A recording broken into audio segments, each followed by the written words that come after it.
லாக்டவுன்ல நடந்த லாக்அப் டெத்துக்கு இப்போ நீதி கிடைச்சிருக்கு. இதே மாதிரி அஜித்தோட லாக்அப் டெத்துக்கும் நீதி கிடைக்குமா? சிபிஐ இந்த சாத்தான்குளம் கேஸ் இருக்குல்ல, இதுல பல வெளிவராத பல உண்மைகள் இருக்கு அப்படின்னு சொல்லியிருக்காங்க. அது என்ன? திமுக விசிகாவுக்கு எவ்வளவு சீட்டு கொடுக்க போறோம், தேமுதிகவுக்கு எவ்வளவு சீட்டு கொடுக்க போறோம் அப்படிங்கிற ஒரு கன்ஃபியூஸ்ல இருக்கும்போது எடப்பாடி பழனிசாமி அவர்கள் என்டிஏ கூட்டணியில யாருக்கு எவ்வளவு சீட்டு அப்படிங்கறத கன்ஃபார்ம் பண்ணிருக்காங்க. அந்த அளவுக்கு அந்த கட்சிகள் எல்லாம் ஒர்த்தா. விஜய் அவர்களை தஞ்சாவூர் நிர்வாகிகள் சந்திப்புல பார்க்க போன பையனுக்கு இப்போ என்ன ஆச்சு? ஹாய், நான் உங்க தேவா. வாங்க இத பத்தி டீடைலா தெரிஞ்சுக்கலாம். 2020 ஜூன் மாசம் 20ஆம் தேதி சாத்தான்குளத்துல ஒரு பயங்கரமான ஒரு சம்பவம் நடந்தது. அதுவும் லாக்டவுன் டைம்ல. லாக்டவுன் அப்படினாலே யாருமே வெளியே வரக்கூடாது அப்படின்னு சொல்லிட்டு போலீஸ்லாம் ஏகப்பட்ட ரூல்ஸ்லாம் போட்டிருந்தாங்கல்ல, அந்த மாதிரி கடையெல்லாம் யாரும் திறந்து வைக்க கூடாது அப்படின்னு தான் சொல்லியிருக்காங்க. இந்த சம்பவம் ஜூன் 19 அன்னைக்கு நைட் ஒரு 8 மணி இருக்கும். அப்போ என்ன ஆயிருக்கு அப்படின்னா, போலீஸ் இந்த மாதிரி கடையெல்லாம் ஓபன் பண்ணக்கூடாது அப்படின்னு சொல்லியிருக்காங்க. அவரோட பேரு என்ன அப்படின்னு பாத்தீங்கன்னா ஜெயராஜ். அவர் ஏன் இந்த மாதிரிலாம் சொல்றீங்க அப்படின்னு சொல்லிட்டு அவர் நார்மலா தான் கேட்டிருக்காரு. ஆனா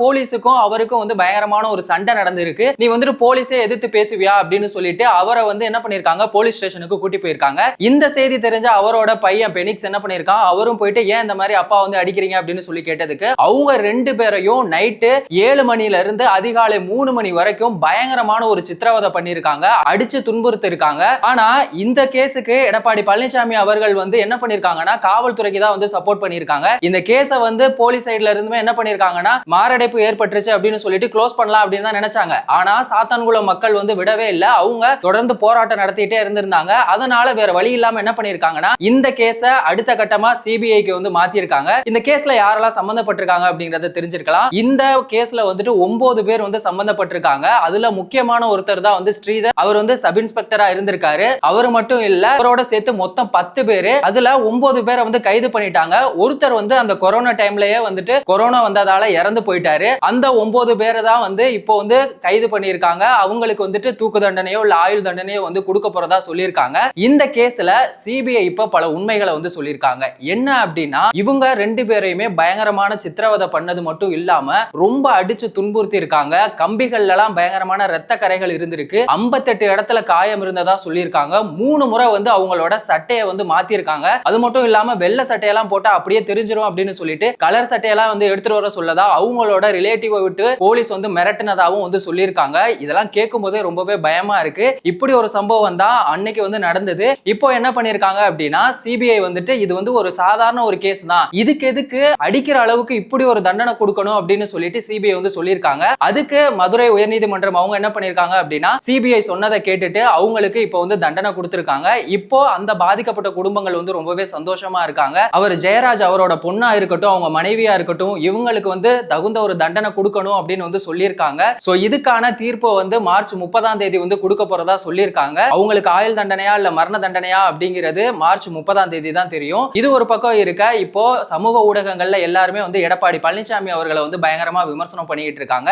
எங்க திமுகவோட ஆட்சியில நீங்க இவ்வளவு குறைகள் இருக்கு அப்படின்னு சொல்லியிருக்கீங்களே, ஆனா 2020ல நடந்த இந்த லாக்அப் டெத்தை நீங்க மூடி மறைக்கணும் அப்படின்னு சொல்லி நினைச்சீங்க. ஆனா அதுக்கான நீதி இப்ப கிடைச்சிருச்சு. அதிகாரத்துல இருக்க என்ன வேணா பண்ணலாம் அப்படிங்கிறது இல்ல, இங்க சட்டம் எல்லாருக்குமே சமம் அப்படிங்கறத கொண்டு வர்றதுக்காக தான் இப்படி ஒரு நீதி கிடைச்சிருக்கு அப்படின்னு சொல்லியும் சமூக ஊடகங்கள்ல விமர்சனம் பண்ணிட்டு இருக்காங்க. இது ஒரு பக்கம் இருக்க, இப்ப திமுகவுல விசிகாவுக்கு எவ்வளவு சீட்டு கொடுக்கணும், தேமுதிகவுக்கு எவ்வளவு சீட்டு கொடுக்கணும் அப்படிங்கிற ஒரு கன்ஃபியூஷன்லயே ஸ்டாலின் அவர்கள் இருக்காங்க.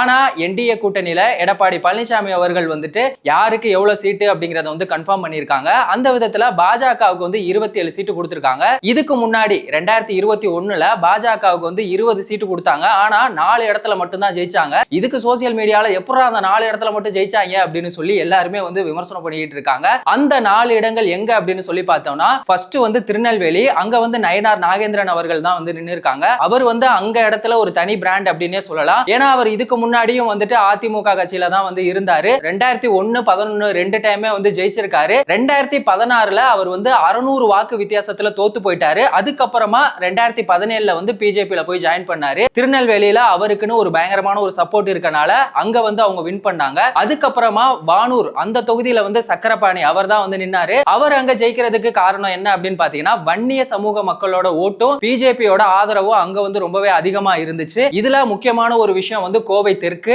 அங்க வானதி சீனிவாசன் அவங்க தான் நின்னாங்க. இந்த சம்பவத்தை நம்ம யாராலையுமே மறக்க முடியாது. ஏன்னா லாஸ்ட் மினிட் வரைக்குமே மக்கள் நீதி மையம் தான் ஜெயிக்கும் அப்படின்னு சொல்லி தான் எல்லாருமே எதிர்பார்த்துட்டு இருந்தோம். ஆனா வானதி சீனிவாசன் அவர்கள் கடைசி நேரத்துல 1728 ஓட்டு வித்தியாசத்துல வந்து ஜெயிச்சாங்க. அதுக்கு ஸ்ட்ராங்கான விஷயமா அங்க என்ன இருக்கு அப்படின்னா, வட மாநிலத்தவர்கள் நிறைய பேர் வந்து அங்க இருக்காங்க. அது அவங்களுக்கு ரொம்ப பெரிய சப்போர்ட்டாவே அந்த இடத்துல இருக்கு அப்படின்னு தான் வந்து சொல்லணும். இப்படி 20 தொகுதி கொடுத்து 4 தொகுதி மட்டுமே ஜெயிச்ச பாஜகவுக்கு இப்ப 27 சீட்டு கொடுக்கிறது வந்து நியாயமா அப்படின்னு சொல்லிட்டு சோசியல் மீடியால விமர்சனம் பண்றாங்க. ஏன்னா பாமக வந்து 2021ல 23 சீட்டு கொடுத்தாங்க. அதுல 5 சீட்டு தான் ஜெயிச்சாங்க. அவங்க ஜெயிச்சதுக்கு முக்கியமான காரணமா பாக்குறது வன்னியர் சமூக மக்களோட ஓட்டு மட்டும் தான். சோ அவங்களுக்கு வந்து இப்ப வந்து 18 சீட்டு தான் கொடுத்திருக்கீங்க. ஆனா பிஜேபியும் அவங்கள கம்பேர் பண்ணும்போது சேமா தான் இருக்காங்க. ஆனா அவங்களுக்கு மட்டும் எதுக்காக 27 சீட்டு கொடுத்தீங்க அப்படின்னு சொல்லிட்டு சோசியல் மீடியால எல்லாருமே விமர்சனம் பண்ணிட்டு இருக்காங்க. இது எல்லாமே வந்து எடப்பாடி பழனிசாமி அவர்கள் வந்து அமித்ஷா அவர் என்ன சொல்றாரோ அதை கேட்டு இவர் பண்ற மாதிரியும், அமித்ஷா அவர்களுக்கு எடப்பாடி பழனிசாமி அவர்கள் வந்து அடிமையா இருக்க மாதிரியும் வந்து சொல்லிட்டு இருக்காங்க.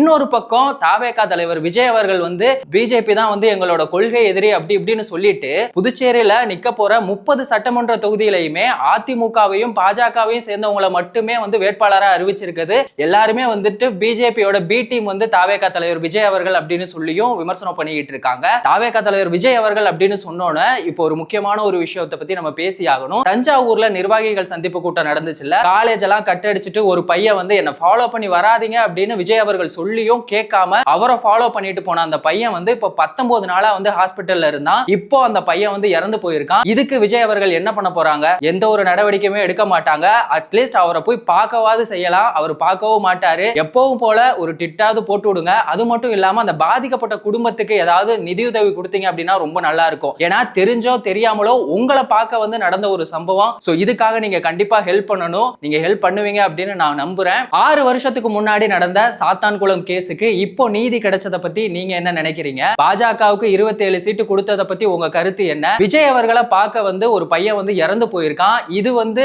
அரசியல் மோகமா இல்ல விஜய் அவர்கள் அப்படிங்கிற அந்த சினிமா மோகமா? இத பத்தின உங்க கருத்தை மறக்காம கமெண்ட் செக்ஷன்ல சொல்லுங்க. வேறொரு வீடியோல வேறொரு கண்டென்ட்ல நம்ம திரும்பவும் சந்திக்கலாம்.